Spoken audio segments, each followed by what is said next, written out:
Well said. Awesome. Yeah, I'm learning so much. I'm such a nerd for this type of stuff. So I'm excited about this. And I want to highlight you a I've got little my bit. notebook. Yeah, that's what we're doing. I have a question. So I don't know if you knew this or not, Gerry. I used to do a lot of executive headhunting prior to today. And I don't know if I've ever really heard of someone in your position, and it's very unique, and I think a lot of people would have interest in doing what you're doing for companies. How did you get into this? Could you tell us just a little? We should have asked you this in the beginning. I'm sorry. How did you get into this, and tell us a little bit about your background? Yeah, sure.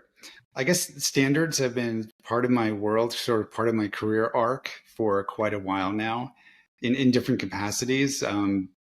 Here at Strata, this is what I'm focusing on. The project we've been talking about.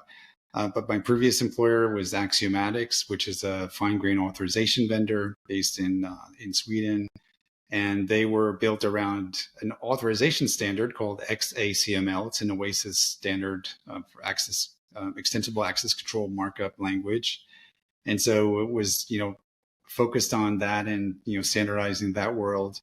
And before that, I worked at Burton Group, where we did a lot of reporting on the emergence of industry standards. One of them that Eric Olden worked on, SAML, the Security Assertion Markup Language, which was the first way to do standardized single sign-on between domains. Right? This came out as the World Wide Web was emerging, and you had so many websites, and everybody wanted an ID and password. Not that they don't all today, but it was a way now to integrate those domains in a standard way. So at Burton Group, we wrote about those standards and others. And then even before that, when I was in industry at Chase Manhattan Bank in New York, we part of my group, part of our responsibility was to work with the Open Software Foundation and working on standards that they were focusing on at the time.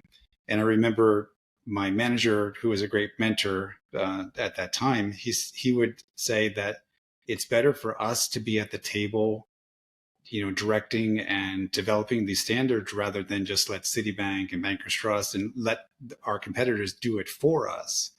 And so I guess that's, sort of the career arc of where standards have been part of my roles in, different capacities.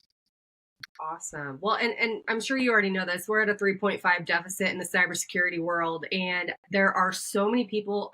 And Josh, I had never asked you this. I have so many people ask me, how did you get into cybersecurity? Because I don't like the industry I'm in.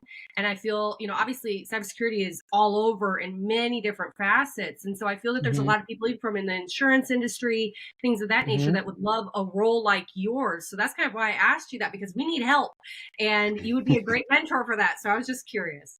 Thank you. Yeah, and you don't need a computer science degree. I think of a lot of my friends in the industry. There's a ton of musicians in IT in different capacities. A lot of history majors, philosophers. You know who I'm talking about out there.